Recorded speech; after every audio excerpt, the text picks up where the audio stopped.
Hi, it's Derek, and I'm back doing another archery tutorial after over a year. Yeah, I know it's been a while since I've done one of these, but I haven't had the nerve to do another archery tutorial, even an experimental one, because I was trying to basically spend all this time honing my shooting, especially speed shooting, holding extra arrows between these two fingers, and especially with the thumb draw where you've got a really steep learning curve. And so basically I've had to change my equipment, like my arrows and my bow, like this one sitting across my lap here. This is a Hungarian style horse bow, and it's 30 pounds. It's just a little heavier than the one that you may have seen in my other archery videos. But yeah, I had to get this bow because the green one, that green fiberglass bow that I favored before, that I used for about a decade, was chipping. The top limb was chipping. I guess because of all the times that I was trying to overdraw, so to say. I don't typically call it overdrawing because this feels like the right draw at this point. I've used this so many times with this bow, which has a longer safe draw length, that using the ear or the jawbone feels right. That feels better than using the corner of the mouth. I barely ever use this anymore. But yeah, so I guess the safe draw length on that bow was about to here, but because I kept pulling back to here, it was chipping like bark, and I had to get a new one. So I got this, and it was about $109, and the safe draw length is about 32 inches. Definitely 31, probably 32. These are, I believe, made of cedar, and so I haven't bought arrows like these before, and so this is interesting, and they're very lightweight, and these come from No Frontiers Archery.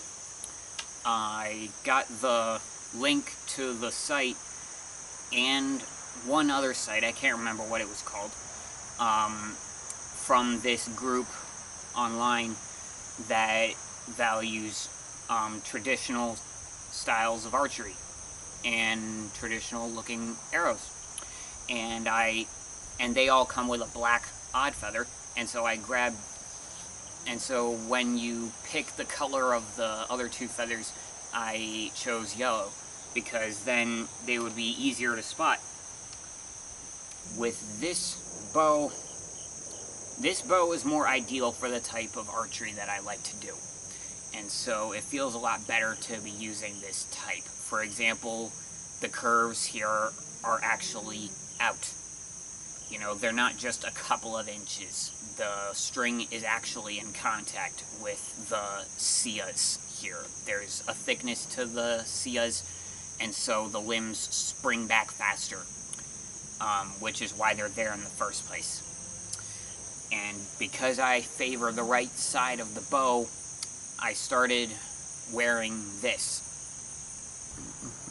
See, this is the finger of an archery glove that I tried, but I don't know how people can use these. They're so stiff. I could not curl my fingers at all at the last digits. And so I cut the fingers off and figured I could make use for them as thumb guards. And so I use this for my left hand when I want to use the right side of my bow.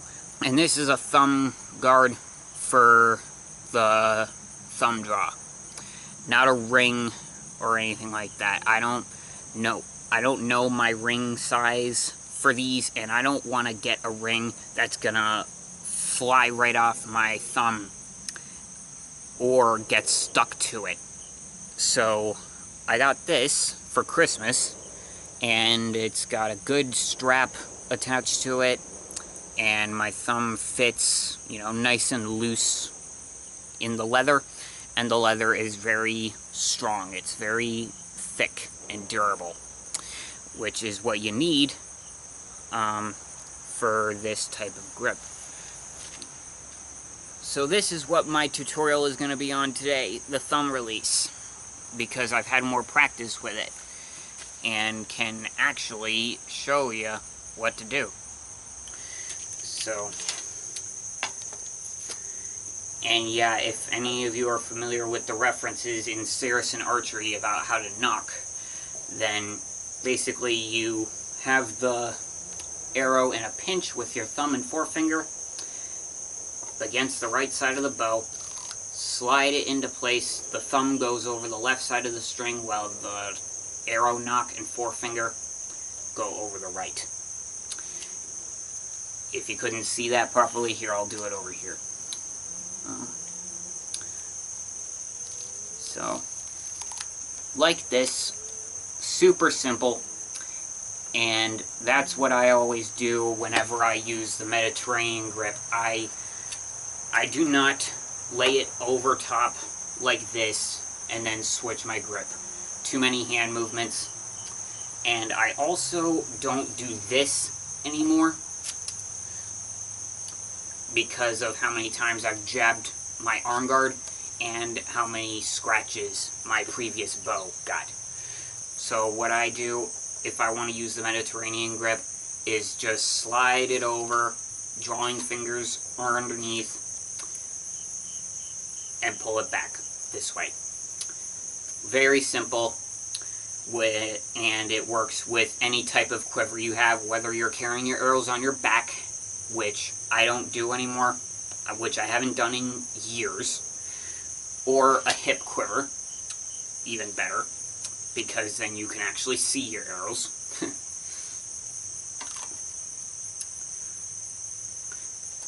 With the thumb release, you do have quite a bit of variety, and just like the Slavic, the index finger, even though in this case the index finger is curled, pins the arrow against the bow, so you can use it from a lot of different angles and in motion. See how I move this up and down? That arrow's not going anywhere. It's perched on my thumb and held in place by my index finger. Now, the favored method for heavy bows, according to Gao Ying's teachings, Chinese archery from the Ming Dynasty, is what's called the double hook thumb draw. Basically, it means like 1.5 fingers. The first one overlaps the thumbnail, and the middle finger reinforces it, basically. You've got 2 fingers helping out the thumb to reinforce the draw. And the other thing is you don't ever want to draw with your shoulders hunched. That's a good way to hurt yourself, or at least gradually. You do that repeatedly and that can hurt. So see how this goes.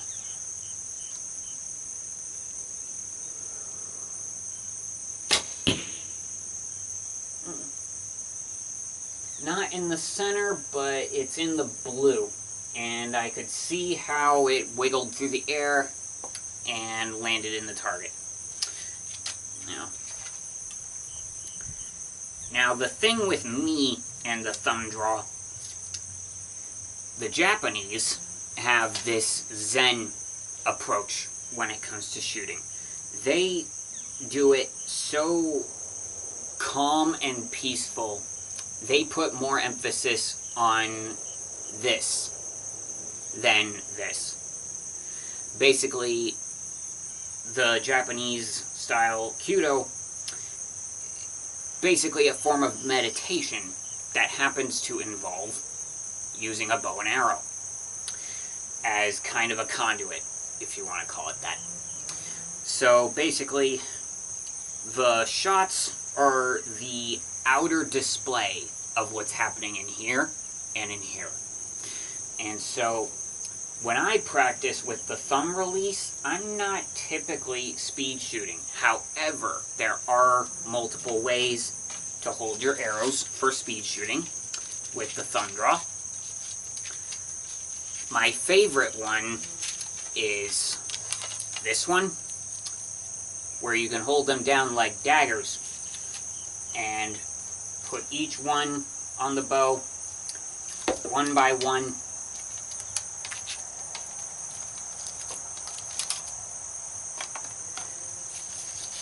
And of course, if you want to try this, here's the key thing to remember. Each arrow that comes out of your draw hand and onto the bow creates space.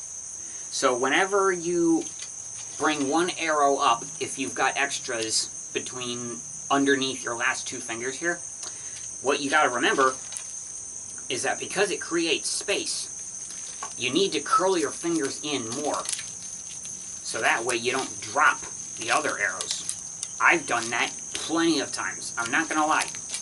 Same with the Slavic draw, where I hold the extras between the finger and thumb.